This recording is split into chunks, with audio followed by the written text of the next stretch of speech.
not going to be easy. And if you write the story that it says like, hey, this isn't supposed to be easy, it will become easier.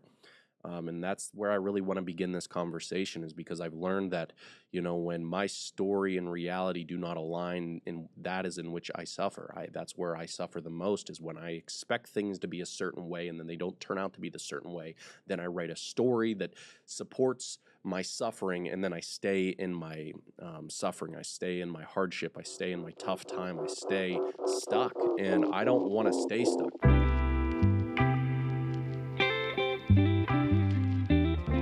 What is up, my dear friends, and welcome back to another episode of Honey, I'm Home. Today, we're going to be talking about how you can begin to build emotional and mental resilience in this day and age, especially when you go through times of turmoil, struggle, hardship, separation, divorce, financial loss. Maybe you just even feel like you're losing yourself in your workplace, or you're losing parts of your purpose, your vision, and you just feel like life has been challenging you lately, mentally, emotionally, physically, financially, and everything in between. I'm going to help you understand how you can begin to build some emotional resilience in your own life, so that you can learn to navigate life's struggles in a more helpful, supportive, encouraging, and uplifting way, so that you can get to the other side of where you're going. So, if you're struggling to face challenges, you're oftentimes avoiding challenges because they just feel too overwhelming, and you're not sure how to gain a sense of resilience, happiness, or accomplishment to sustain the adversity that you're facing, then this episode, my friend, is for you. What is up, my friend? Welcome to Honey, I'm Home. I want to read you what this podcast is all about. If you go to the Apple, Spotify podcast where you go to listen to the podcast at, I just want to introduce you to the idea of the purpose behind what I'm currently doing. And I'll promise you that this will make sense, because one of the ways in which you can continue to build some emotional resilience and to build mental resilience is re-anchoring yourself to your purpose, to your calling, to your truth, and a hope-filled future, a future that you can look forward toward, that's hopeful, that brings happiness, that you can feel the emotional vibrancy radiate throughout your body, and it just brings you a sense of joy. So, the podcast, for those of you that are new here, welcome. My name is Tylerjoestratton. I'm a best-selling author, a podcast host, digital creator, content creator, director at One Team Media, and I'm here to just share my story with you and share other people's story to help you to begin to overcome the obstacles that hinder your happiness and fulfillment in your life and relationships. This podcast serves as your compass for both relationships and leadership, empowering you to reshape not just yourself, but also your home environment by helping you overcome your past, fostering a happier relationship with yourself, and nurturing your leadership skills. And in this podcast, you're going to learn how to conquer the barriers that are currently preventing you from reaching higher levels of love, joy, and contentment in your life, home, and relationships. That's the purpose behind Honey, I'm Home. That's what I'm here to do as your coach and guide you along the way as I share stories and insights, skills, tactics, techniques that I've learned, implemented, and now coaching other people to do the exact same thing. I love the personal development space. I love being a coach. I love being a writer. I love being a speaker. I love helping other people, because I just wrote this in my threads in a conversation that I had just yesterday with somebody on Threads.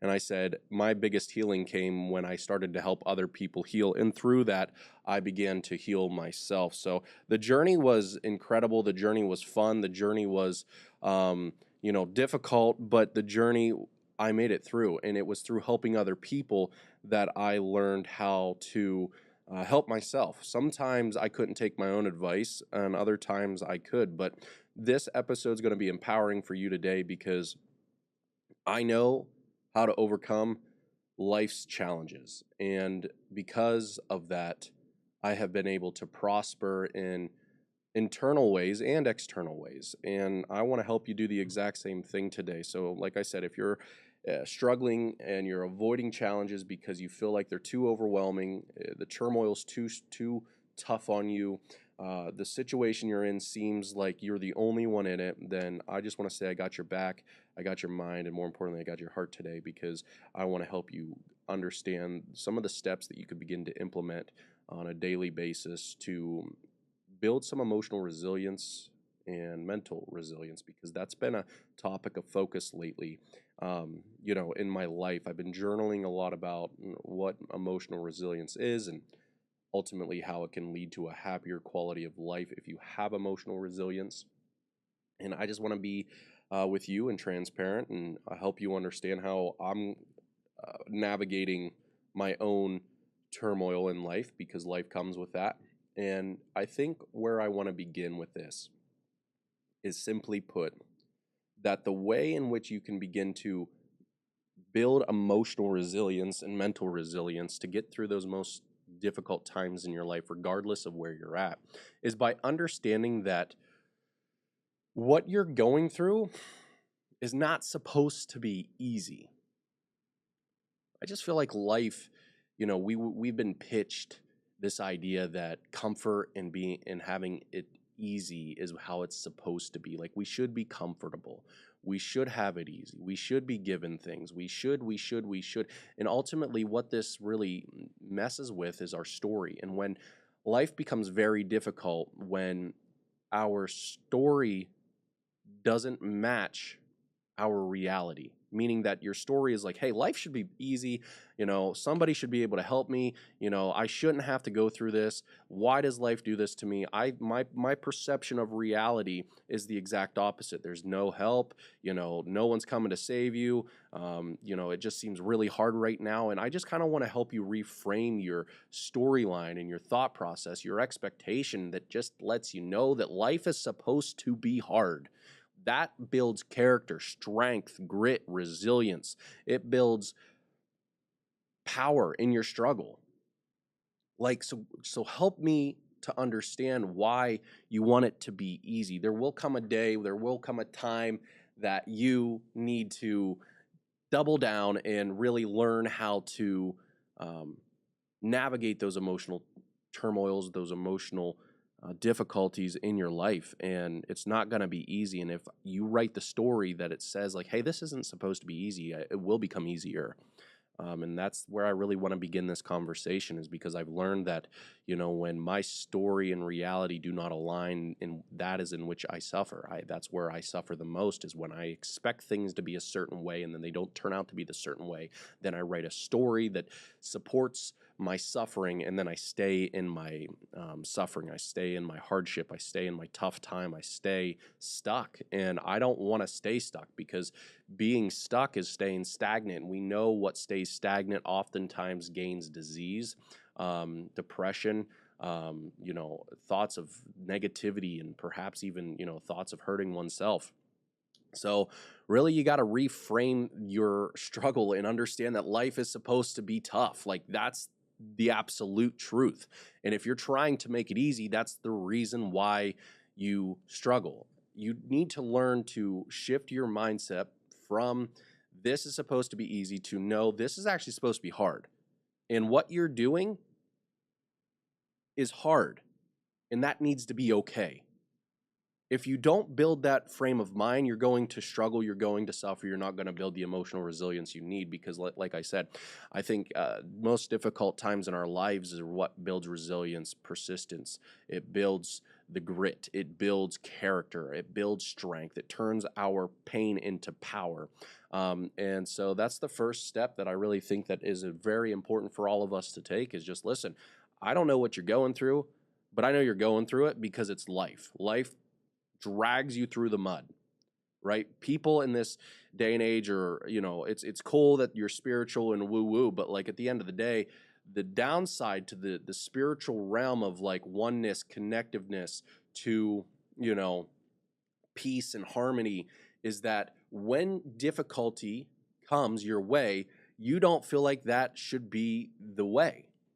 But oftentimes, to get to where you want to go, the struggle is going to show its ugly face, and you're going to have to decide who do you want to be, and how do you want to show up, and how are you going to face the situation so that you can overcome the circumstance. You know, ultimately, with that being said, my friends, there's many times in my life, from childhood, my parents divorced to start for starters, right? That was a struggling time. I thought running away from that reality could be helpful. I struggled in school with reading, writing, math, and speaking. And I oftentimes realized that I wasn't working hard enough to become better, so I stayed stuck in reading, writing, and math because I never applied myself. So the very thing that I didn't want to persist ended up persisting because I never dealt with it. And then I think about my football career. I look back at my football career and I fought injury after injury after injury after injury. And, that wasn't easy. Then I look at my relationships as I got older. Those definitely weren't easy because I had a lot of trauma that I didn't know that I had, but the relationships oftentimes brought them up. I had to learn how to navigate that. Then I had to learn how to navigate, being cheated on and being played around with. And then I had to learn how to navigate losing income and going out on my own and trying to start a business and not knowing how to build a business, but building a business and then suffering because I lose everything. And then I had to learn how to gain everything and came with sacrifice. And then there's just a lot of things that I could point out that life continues to test my character and my strength and my resilience and my positive mental attitude that I tried to give to other people. And so life oftentimes checks me and is like, hey, yeah, let's see if you're really who you say you are. Let's see if you are who you say you are. I'm going to challenge you in this area of life. And oftentimes I think about you. I think about the active listeners. I think about the audience that I've been so blessed to have. And I'm like, holy smokes. Like, if I'm telling them that they have to get through this, I have no right or room to be able to not get through this myself and sit in self absorption and self pity and, oh, poor is me and the victim mentality. What I love about what I do here on the podcast is I hold myself accountable because when I preach it, oftentimes I feel like I am obligated. If I'm not living that way, I must then live that way. And it's a beautiful test for myself. This podcast is not just for you, it's really for me. It's supposed to help me understand life and work through, my own struggle, my own difficulty, my own relationship, and study it because, I think that in my own podcasting, I find therapy and I just allow you to join parts of my thoughts so that you hopefully find them helpful too. And I love that. And that's the reason why I love podcasting is because I get to learn more about myself and I'm holding myself at a higher standard because I'm holding you at a higher standard. I'm expecting you to take this advice and run with it and hold yourself accountable. And if I'm not willing to do the same, then who am I to be the person to think that my voice is important and my voice matters and that my opinion matters and my advice helps? It just doesn't make sense to me. So ultimately, number one, not to go on a tangent, number one is really just mindset. It's a mindset shift that helped you to understand that this is supposed to be hard. When your reality and your story don't align, you are going to suffer. So you got to switch that. If your reality is not aligning with your story, switch your story so that you understand and be like, hey, this is supposed to be hard so that I can figure out more about myself. I can figure out more about what I'm supposed to do with my life. I need to show up with more character and more intention, which it leads me to number two is intentionality. Intention is going to be so important in this moment of time when you're suffering deeply. Like I said, whether it's financially, professionally, maybe it's in relationships, maybe it's in business, maybe it's in, spiritually, maybe it's mentally, maybe it's emotionally, maybe it's physically. Wherever you're struggling and staying stuck, you are responsible for your intention. Meaning that the reason that you suffer is because you are not being intentional with the thoughts that you're thinking. Because thinking requires energy and it requires effort. And because you have this thought process that says that life is supposed to be easy, things should be coming easy to me. I am open vessel. I am open to love. I am open to manifesting. I'm open to abundance. I'm open to joy. I'm open. Use me, And then it's like, when things are not working out, you feel like you have no resilience at all. And what needs to happen is the reason why a lot of us stay stuck in our suffering is simply because we have programmed our minds to only focus on what we don't want rather than focus on what we do want. And when we focus on what we don't want, we have this emotional attachment. And as soon as we put emotion to thought, it sticks. And that's why we manifest the wrong realities. And we find it very difficult to get what we want, and we stay stuck, is because we stay stuck in our story. We stay stuck in the negative thought processes because we're thinking. We're actually not thinking. That's the problem. That's the problem. We're not thinking intentionally. We're not creating our own space of thought. We don't have downtime. We don't have block time to just allow ourselves to be like, you know what? I want to think more positively, and I want to train my mind to not only think of the end result that I'm looking for, that hope-filled future that I'm looking for, but I'm also here to spend some time with myself on those thoughts and to really feel that end result. Because like I said, I do truly believe that a thought is as only as powerful as the emotion attached to it.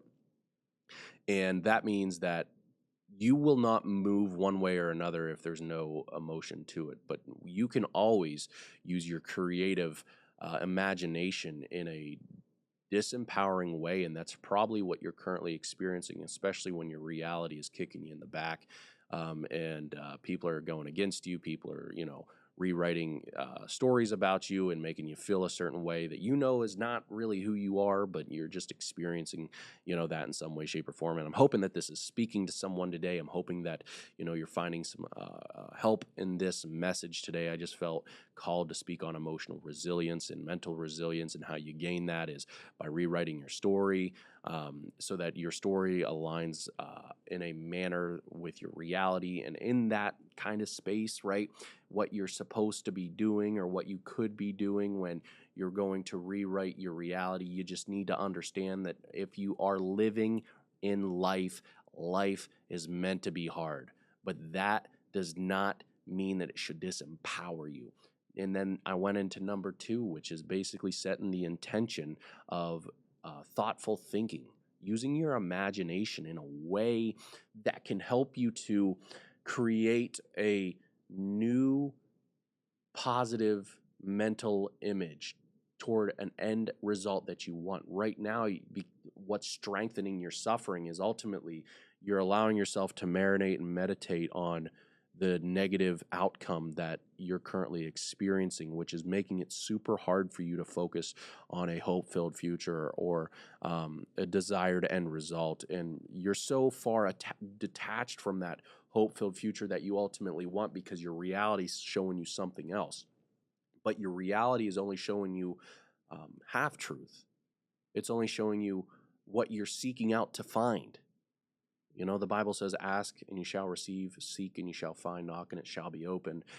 Oftentimes, what you're looking for, you will find. So in these moments of difficulty, you're finding it challenging to focus on the good because you're so consumed by the bad of your reality. But I'm telling you, in order for you to build emotional resilience, you have to start empowering yourself to think more positively and to understand that life is meant to be hard. And if you're struggling with those two things, simply put, listen, read a biography of some great leaders in this world that had the opportunity to face great adversity, to overcome their adversity, to understand that a part of human nature is suffering, the part of human nature is struggling, the part of human nature is death, is dying, is brokenness, is, disease, is, struggle.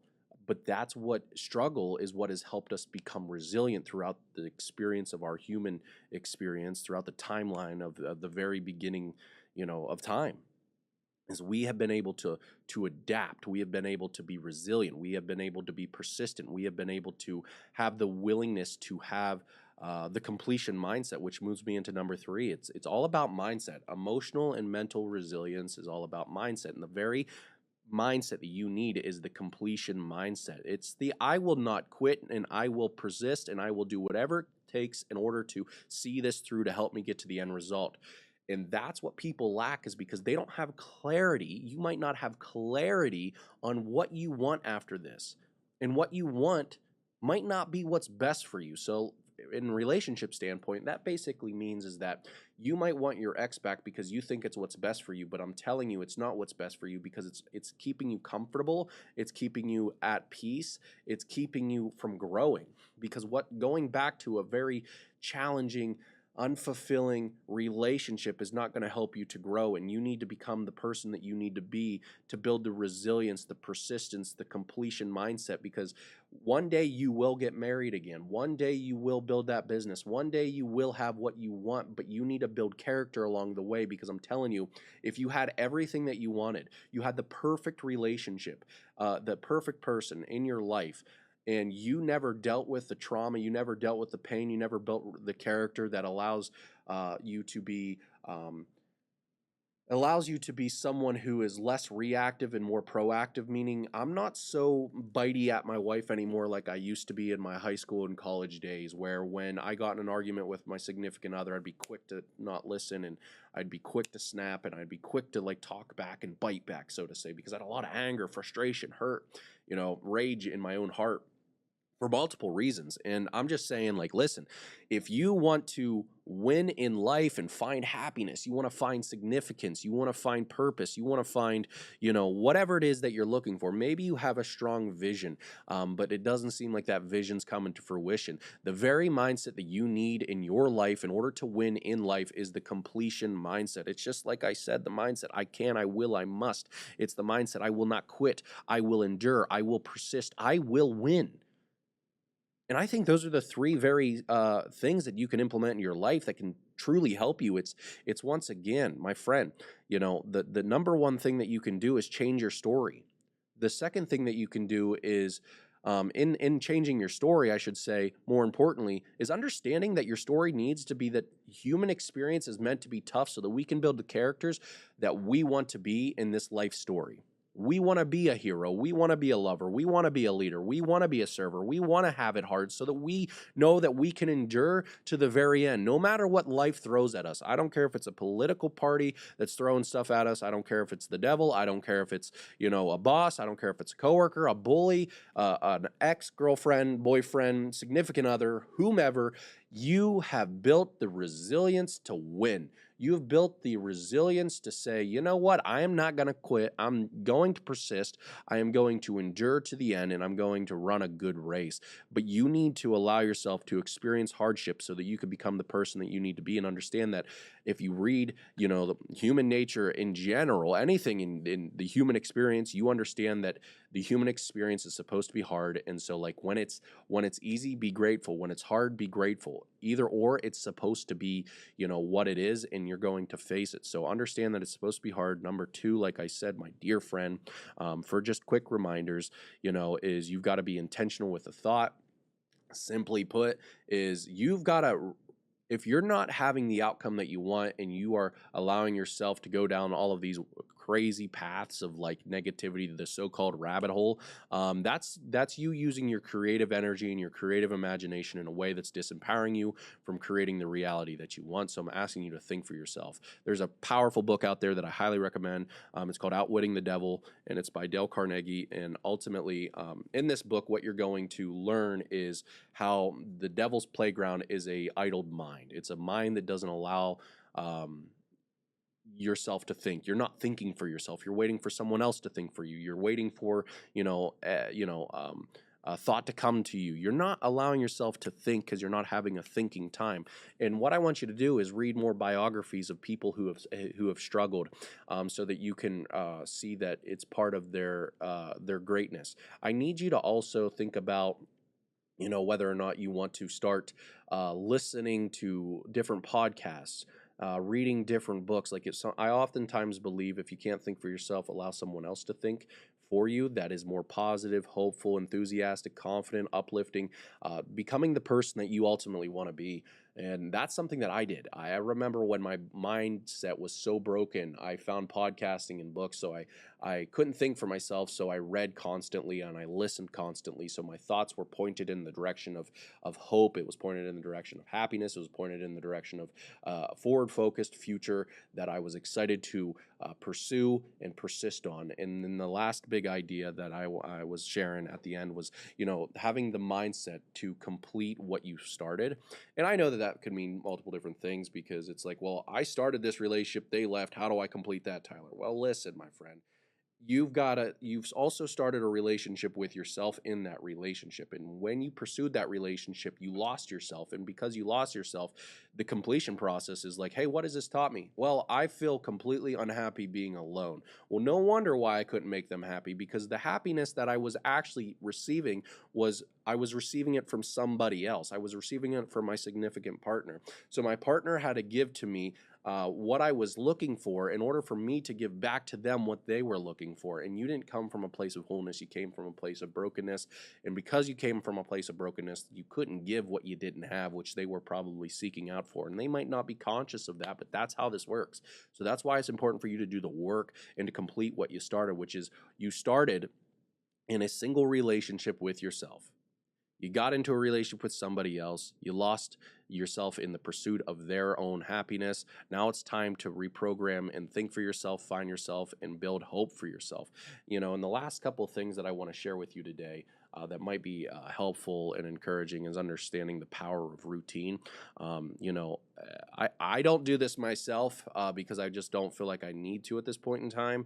And it's not really where I'm at in my life. I'm not currently doing it, but it's something that I've done multiple times and for many years. But like I said, I'm not in that phase right now. Is if you're struggling to build emotional or mental resilience, one of the greatest hacks that you can implement into your life to gain more emotional stability, more mental stability, and resilience is to do the very thing that you're dreading to do that day first. So, for example, I don't know where you're at in your health journey, but you know what? It's not easy to wake up at 4 or 5 a.m. And I'm currently doing that to push my resilience level, my emotional resilience, not allowing my body or mind fatigue to dictate my future. I am in command of that. And so I've been waking up at hours of that I don't want to wake up at, nor do I have to wake up at, but I'm going to because it's building resilience. Now, that's the first thing that I do in my day is wake up at a time that I'm uncomfortable with, and then I work out, right? So like working out can push you mentally and physically and emotionally and or doing a task. Let's say I have to write an email. I don't always like writing emails out to the audience that I have. I mean, I enjoy it, but I also push it off quite a bit. And that's why you see, if you're part of my email list, you see the inconsistencies. I'm an consistent human, meaning that I'm always inconsistently consistent, and that's probably not good. But at the end of the day, I'm still showing up as best that I can, knowing that I have room to improve. But whatever that most difficult task is, whether it's working out, cooking a good meal, going to work, working on reading a good book, listening to a podcast. Maybe, I don't know what it is for you, but do the most difficult thing first, and you will feel that you'll be more resilient, more focused throughout the day. And you don't know what the day will bring, so why not prepare yourself to bring you to the day by being intentional about how you want to show up. Listen, a lot of people don't spend enough time in their journal. So if you're watching this is my journal. It's the remarkable, powerful notebook. I love it. It's a digital book, and it's only meant for journaling. That's all that it is, and game planning my day and execution and things of that nature. But I'm telling you something that a lot of people that are out there that are new to personal development need to understand the power of setting the intention to, I don't know what the day will bring. No idea. I hope for the good, but I'm gonna also understand that it could go the absolute opposite. So I try to think for myself in the early morning during a nice cup of coffee. Usually, depending on what I want, I'll put some butter in it, maybe some MCT oil in it, maybe some heavy whipping cream, or heck, I might get a little crazy and go with the heavy whipping cream and sweet Italian cream with the coffee, and I'll sit down and I will map out, how do I want to show up today? Regardless of what the day brings, how do I want to show up? And this oftentimes allows me to be intentional with thought. It allows me to tackle the day's problems with more clarity, with more understanding, with less overwhelm, because I am saying, hey, this is who I'm going to be today. I'm going to be happy, confident, and enthusiastic, regardless of the situation. I'm going to try to be the light in the situation. I'm going to try to be positive in the situation. I'm going to try to be the most confident in the situation. I'm going to try to just bring a better version of myself, the goofy part, whatever it is, right? But setting the intention to be that person um, is what has helped me to be less reactive and more proactive in gaining emotional resilience. And with that, my friend, if you are currently someone and you've stuck around to the very end because you have the winner's mentality, I'm going to complete what I've started. I welcome you, and I want to offer you, something just that I believe that if you're currently struggling with a heartbreak, a breakup, separation, divorce, my friend, I have a beast of a course for you and a program for you and a free training for you that you can find at happyheartacademy.com/moving on. And there you can click it in the link in the show notes below. But that is my very beginning. It's my blueprint. It's the healing after healing your heart masterclass, and it's going to just teach you, giving you some direction. Oftentimes when we lose ourselves, when we lose a significant other, we lose our true north. We lose, well, what am I supposed to focus in on? My mind's so scattered, my emotions are so scattered, my life is so scattered. How do I actually begin to move on, to begin to move forward? Not maybe from the person, but just from the suffering, just from like, hey, at least I'm heading in the right direction. Well, listen, that's what I am here to help you understand how to do, is move on, press forward, and begin to build some emotional and mental resilience that will help guide you into a happier home, a happier heart, a happier mind, because that's my ultimate goal, is to help you help others and yourself become happier. That's what I love to do. I love making people happy. I love being happy. And so if you're struggling to, like I said, let go from a past partner, maybe you're stuck in a current time and place that you can't seem to move on from, whatever it is, this master class is absolutely free, and it's designed to help you understand what are your next steps, and what you need to focus in on for the next 3 to 6 months to get your life back on track. So once again, you can find that at happyheartacademy.com/moving on. And my dear friends, if you found this podcast helpful, encouraging, supportive, and or uplifting, be sure to share it out with 1, 2, or 3 of your friends, and leave a review on Apple Podcasts, Spotify, or wherever you listen to the podcast app, because I'm telling you what, I am so blessed to read those reviews on a weekly basis, because let me tell you something, the podcasting world, the digital space, can be lonely because you don't know how much of an impact you're making. Yeah, the numbers say that I have 73,000 active listeners. However, that doesn't mean that I know that people are out there listening. And I'm looking at my phone right now because I want to read this review that I got from I believe it's I'm so sorry if I get your name wrong, but Liana, I believe is what it is. And she wrote, "Tyler is one of the most helpful, inspiring, instructive coaches I've ever come across. He is changing my life and helping me heal from a broken heart. I highly recommend him to anyone who needs to rediscover themselves and truly love themselves again." Gosh, look at that. You watching? Oh, come on, focus in. Can you focus in? It might not focus in. Oh, well, not focusing. I just want to say thank you so much. I see you, I hear you, I love you, and I appreciate you for being here on this community and inside this community. And if there's anything I can do, you can reach out to me at Tyler at happinessafterheartbreak.com, and we can hold a conversation. But I promise you that I will do whatever it takes for you to get better. Because I remember the darkness. I remember the difficulty. I remember the loneliness, the overwhelm of emotional turmoil and distraught that I faced, and I felt alone in it, and I just don't want you to feel alone.